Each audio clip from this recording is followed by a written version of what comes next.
I thought my wife was cheating when I saw her with another man, but the truth left me shocked.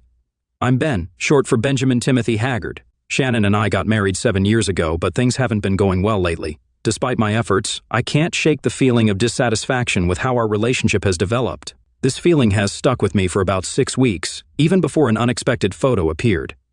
The tension between Shannon and me has been increasing, especially in the last few days, and I suspect her sister, Nita, is somehow involved. After I received the photo, I found myself working outside the city on a more challenging project than usual. There was a critical issue with the main refrigeration unit at Purdue University, and despite our efforts, the team couldn't solve it. As an employee of the reputable Fraser HVAC company, I'm one of 2 highly qualified engineers responsible for solving such emergencies. Luckily, it was my turn to be on duty that week, so on Tuesday, I went on a 4-hour trip to West Lafayette and stayed there until Thursday. We finally solved the problem around 9 in the evening. Exhausted, I decided to have dinner at the nearest place on the university grounds, and by around 10 p.m., I went to my hotel room. I quickly sent Shannon a message saying I was going to bed and that we'd continue testing the system the next morning. I also mentioned we'd meet for dinner on Friday. After a refreshing shower, I got ready for bed with ESPN playing in the background. Unexpectedly, I received a message from Roland Bruton, my closest colleague at Fraser. The message included an apology and a photo taken that evening at Cassadell. Roland asked me to call him if I wanted to discuss this further. The attached photo showed a couple sitting at a table in a cozy restaurant, leaning against each other with intertwined hands and locked gazes. It was Shannon, my beloved wife, and standing next to her was Eric Chesterton, a colleague from the OSU library. I've never treated Eric warmly, considering him a bit strange, but the idea that he might be connected to my wife never crossed my mind. Recently, our relationship had been strained, and the thought of Shannon betraying me with another man was unimaginable. Realizing that doing nothing would only fuel my growing anger, I decided to turn off the TV and contact Roland. I conveyed my apologies for disturbing his Thursday night. Pausing to grasp the situation, I explained to Roland that it was time to discuss what he had seen. I shared that Emily and I had an early dinner, and as we finished, we noticed them on the other side of the restaurant. Emily had spotted Shannon and asked if it was her. I was intrigued, so I observed them for a while, taking pictures. Fortunately, they didn't engage in any affectionate gestures like kissing. They seemed deeply engrossed in conversation, mirroring the scene in the photograph. There was a hint of regret in Roland's voice as he exhaled loudly. He conveyed to me that he sincerely apologized. I inquired about their departure, asking if they left together and where they were headed. Reflecting on the incident, Roland continued by saying they waited in their car in the parking lot for a short while, but Shannon and the other man never appeared. Eventually, they decided to leave and sent me a photo. Roland expressed regret for leaving in a hurry without waiting for them, explaining that it seemed they had just received their drinks and hadn't started eating, suggesting a significant wait. A heavy silence followed, leaving both of us perplexed, unsure of what to say. Eventually, Roland spoke, expressing his understanding. He conveyed that he now understood the situation and went on to share, "I get it now, my friend. Emily wanted me to send you her warm regards. She's upset with Shannon, and I share her feelings. Though it hasn't fully hit me yet, I'm sure I'll be furious in a few hours." I inquired about the Purdue job, asking when I could come home. Roland provided the information, stating, "Yes, we plan to test it tomorrow morning, and after that I'll make a 4-hour trip back. It'll give me time to calm down and remind myself not to act impulsively." I responded with a smile. Deep down, Roland was aware that I wouldn't resort to violence against Shannon, and he understood that perfectly. Roland mentioned that he and his friend Emily had been discussing something, but it was probably too early to bring up. He offered, "If you ever need a place to stay overnight, we have a guest room just for you." I conveyed my gratitude, expressing, "Thank you, Roland. I really appreciate it. I don't know my next steps yet, but I'll definitely consider your offer." After a few more minutes of quiet conversation, I ended the chat. I turned off the light, lay down, and quickly fell asleep. After all, no marriage is perfect, right? Despite our flaws, I genuinely loved Shannon and did everything I could to make her happy for 7 years, including 3 years of dating. Of the 4 who married, we faced constant issues. From my observations, the main problems were money and closeness. Luckily, we didn't encounter problems in these areas. Neither of us was a wasteful spender, and our private connection remained as crucial to both of us as in the early months of our relationship. Though things became more routine, Shannon and I still desired each other equally. No, for us, the problem didn't relate to finances or closeness, but with Nita. She was 35, about 4 years older than Shannon and me.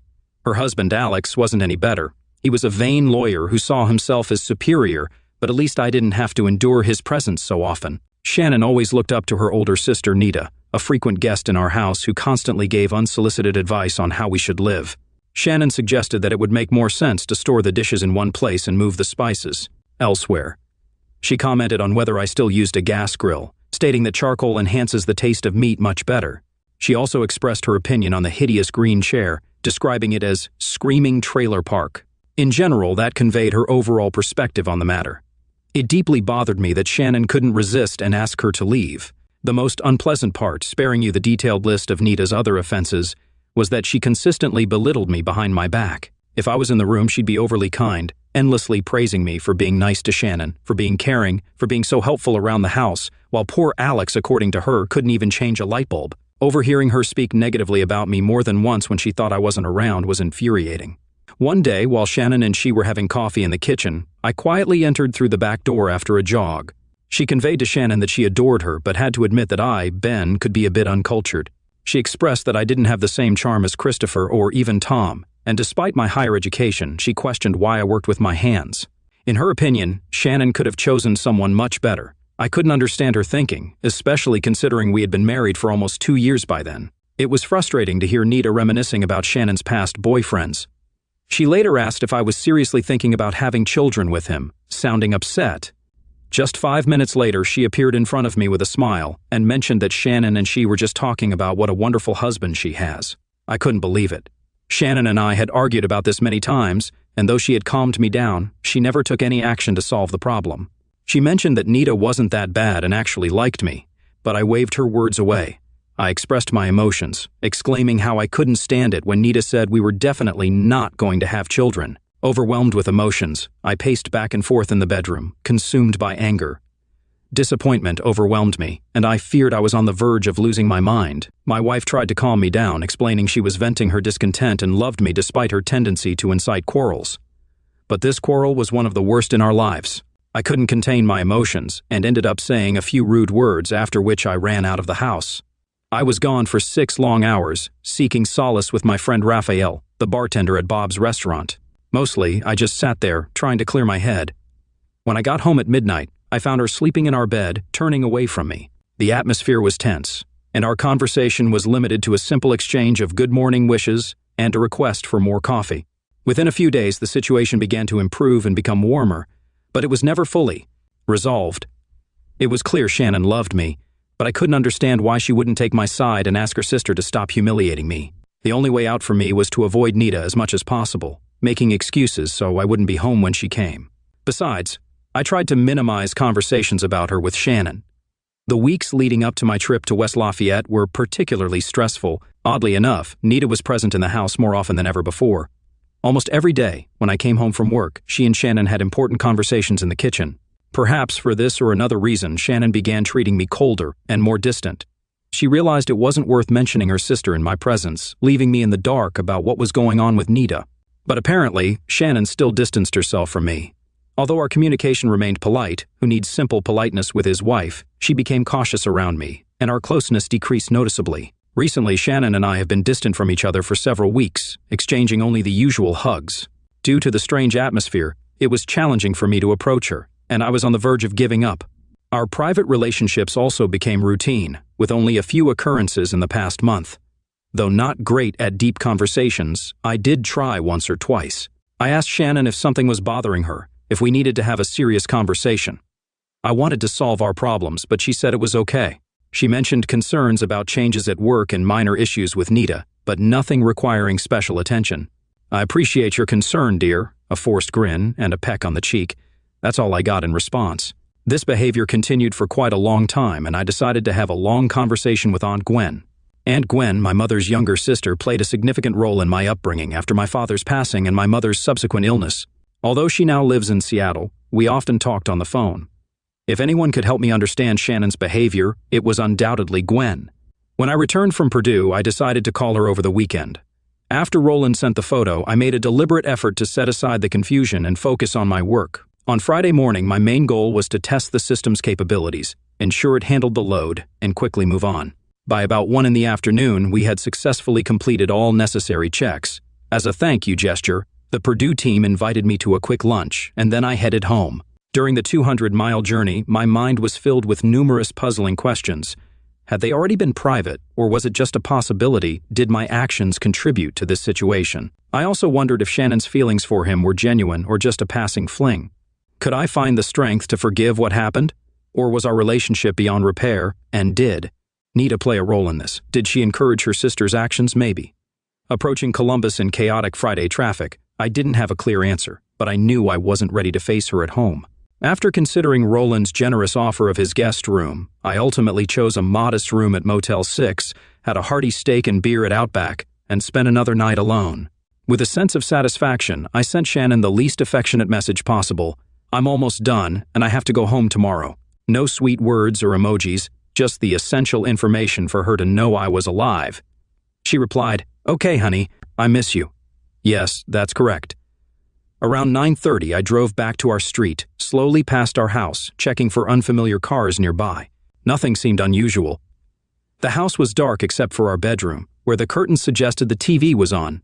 Disappointed, I returned to Motel 6 and went to bed. When I returned to the house shortly before noon, there was no rush.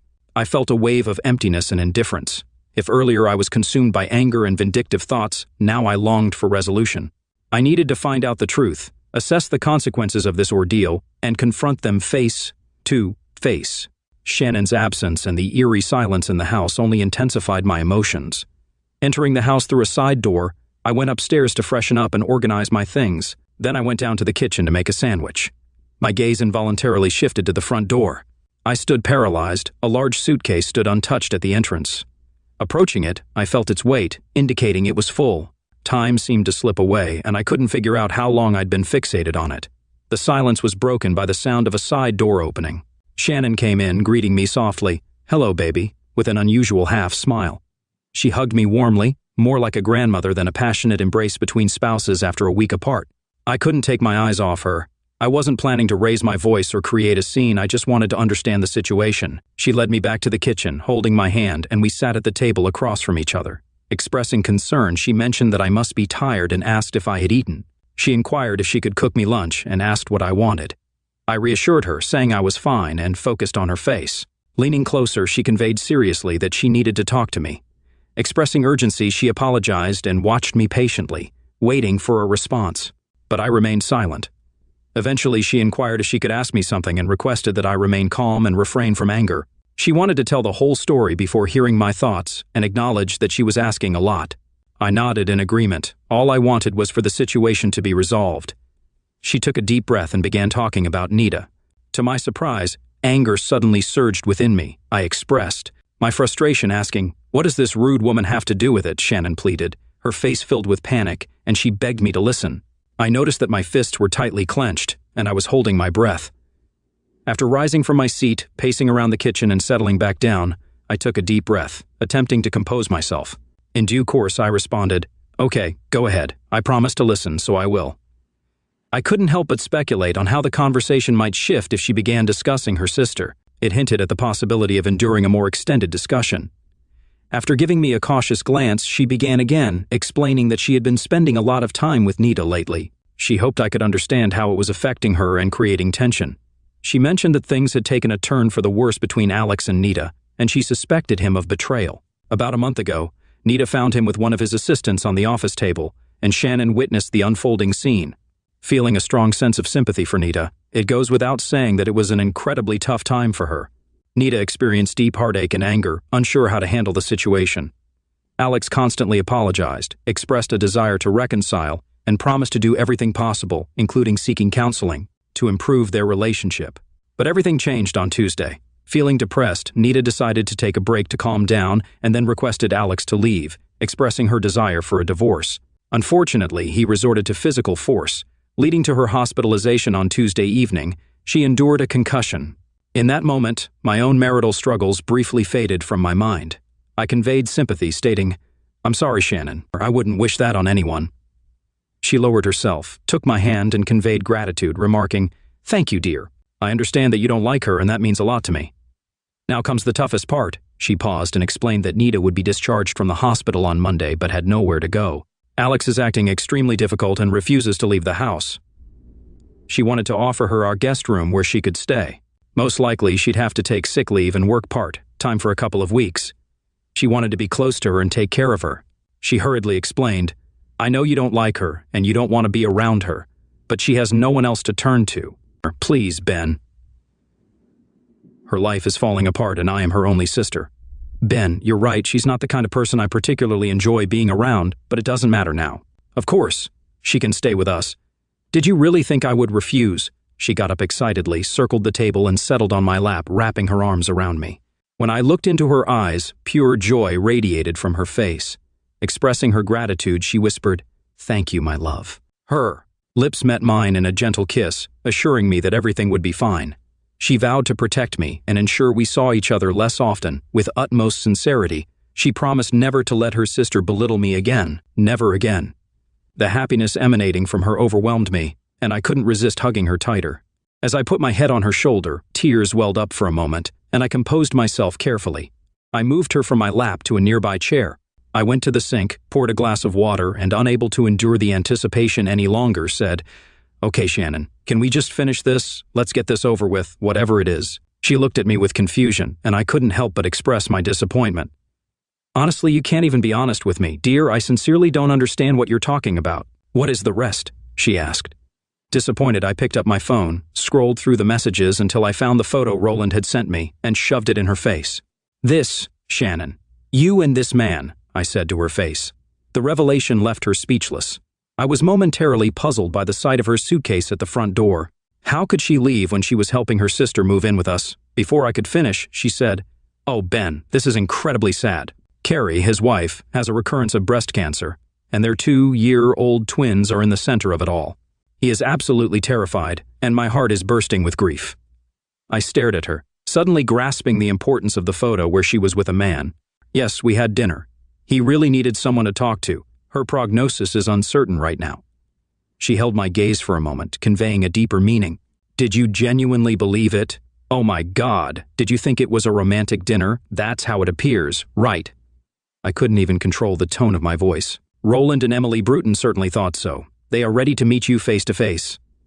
Before I could say anything or take any action, she hugged me tightly. Benjamin Timothy Haggard, you are the only man I have loved or even considered in the last 7 years.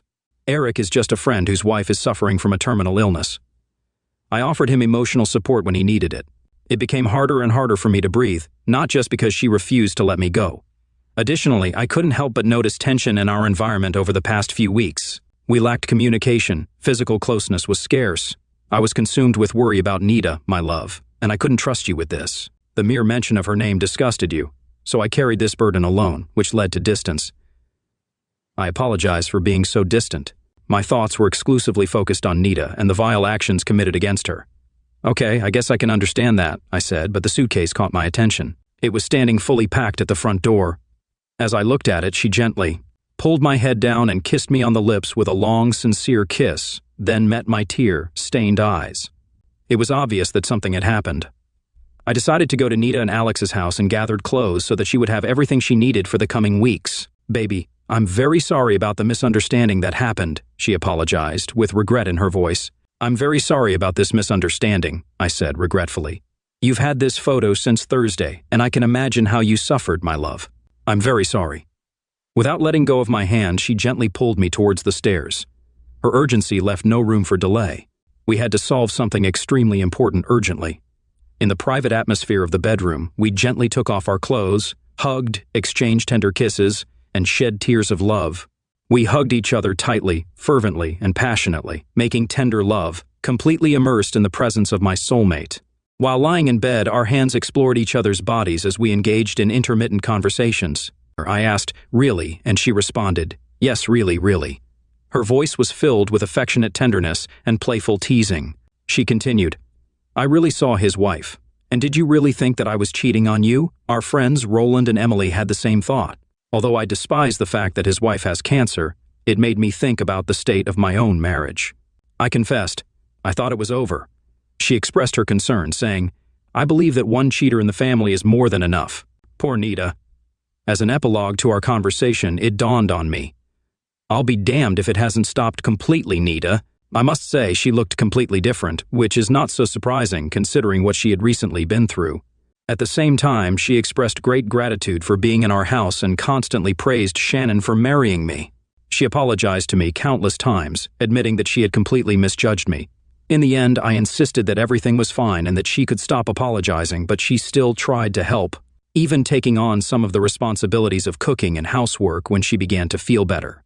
After she managed to find a fierce and determined lawyer, she finally got the opportunity to gain some financial stability and secure a nice apartment for herself during the chaotic divorce process. Despite the circumstances, she and Shannon continued to spend time together, but it was very nice to have the house at our disposal again. It was a calm and restorative period, almost reminiscent of a second honeymoon. We both acutely realized the value of our relationship and the depth of our affection. Watching a marriage break up and turn into a destructive mess served as a visual reminder to us that we need to cherish and appreciate our own marriage. There are noticeably more smiles at home. Only 4 months later, we received the joyful news about the recovery of Eric's wife.